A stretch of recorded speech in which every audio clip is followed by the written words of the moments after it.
En revanche, quand on regarde, c'est ma deuxième colonne, la part des personnages féminins, j'aurais pu mettre la part des personnages masculins, eh bien, on se rend compte que, vous le voyez, la part des féminins est toujours minoritaire, ou bien, autrement dit, que le masculin est toujours hégémonique.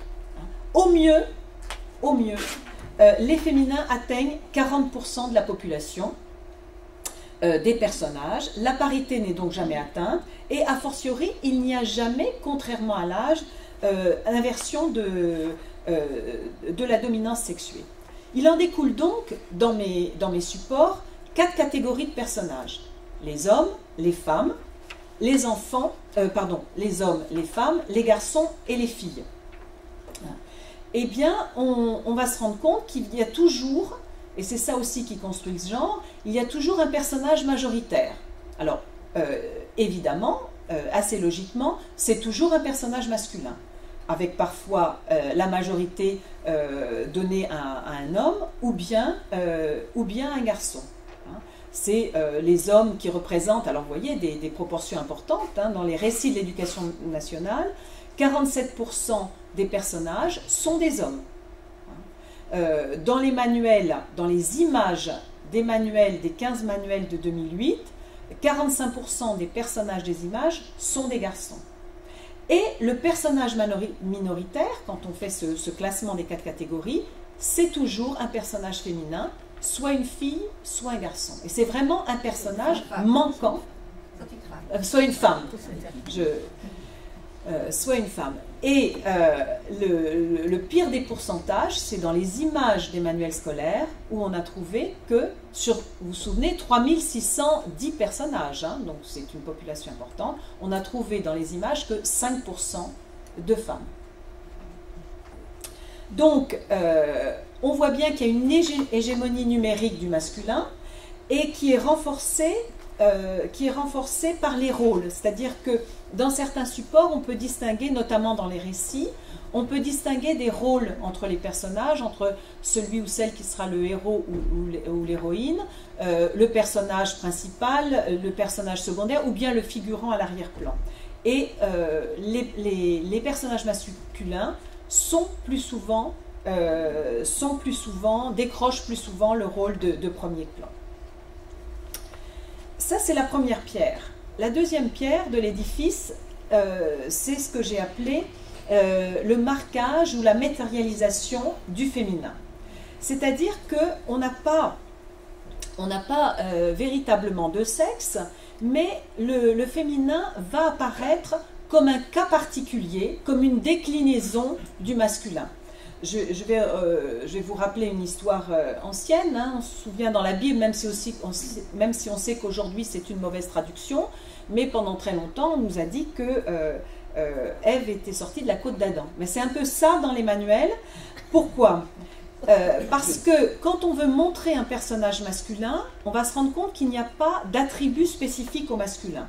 Alors parfois on trouve des barbes, parfois on trouve des moustaches, des casquettes, mais c'est pas du tout, vous le voyez ici, c'est pas du tout un attribut récurrent. On a 7% des hommes, alors là j'ai choisi les histoires dans la presse magazine, on a 7% des hommes qui portent une barbe. Vous voyez, c'est complètement minoritaire.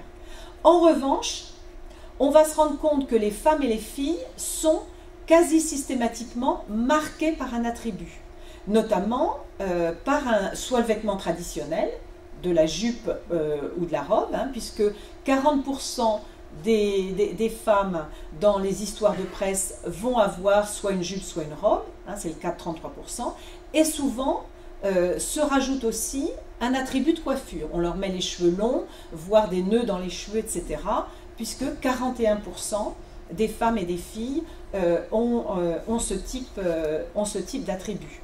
Alors, une bonne nouvelle, il faut quand même se réjouir, ce qui montre bien, ça c'est très important, que le système de genre évolue et plastique comme les rapports sociaux dans la réalité. Les femmes en tablier sont devenues très rares. Ça c'était un classique, un grand classique qui avait été dénoncé dans les années 70 et effectivement on ne retrouve que 4% des femmes. Alors, c'est vrai pour les images, mais Anne Daflon-Novel a aussi montré que concernant les textes, ça se lit aussi dans les prénoms féminins.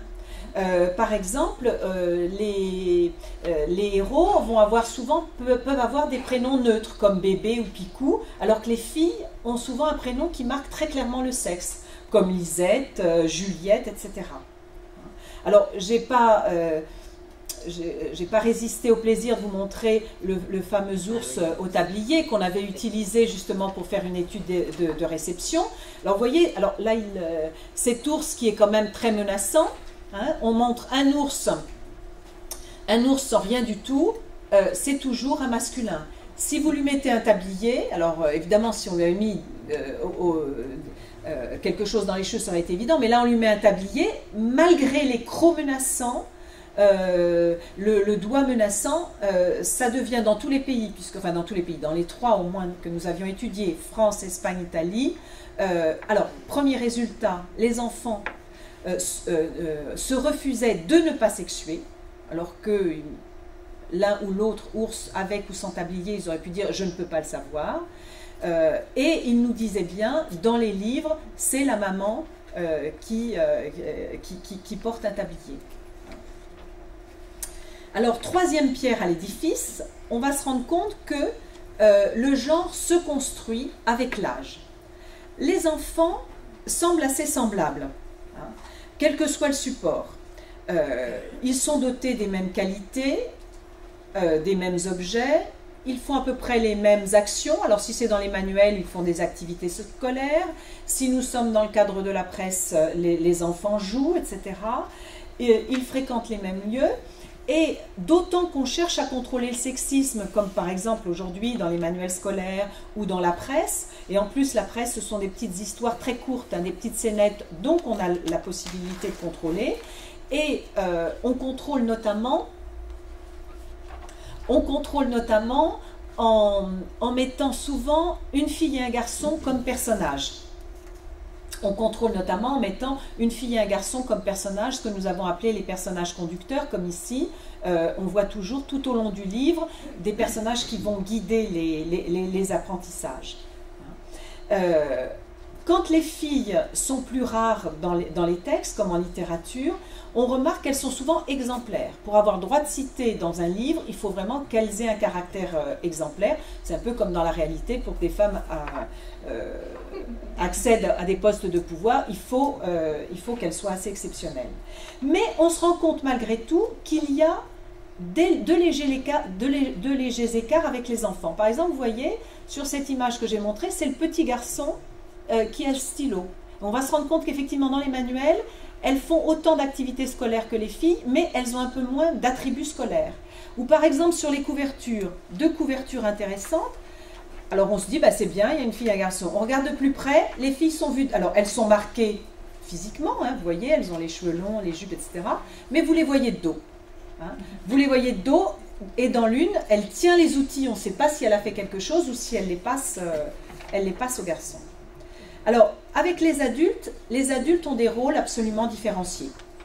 Les écarts sont marqués. Ça, c'est une scène tirée d'un livre. Et on voit tout de suite, par exemple, que les hommes dans la rue qui travaillent, ce ne sont que des hommes. Enfin, les adultes, pardon, qui travaillent ne sont que des hommes. Et dans la rue, les femmes sont accompagnées d'enfants. Alors, on voit bien que les femmes ne sont pas exclues, du professionnel, puisque la maîtresse est une femme. Mais effectivement, il va y avoir des écarts.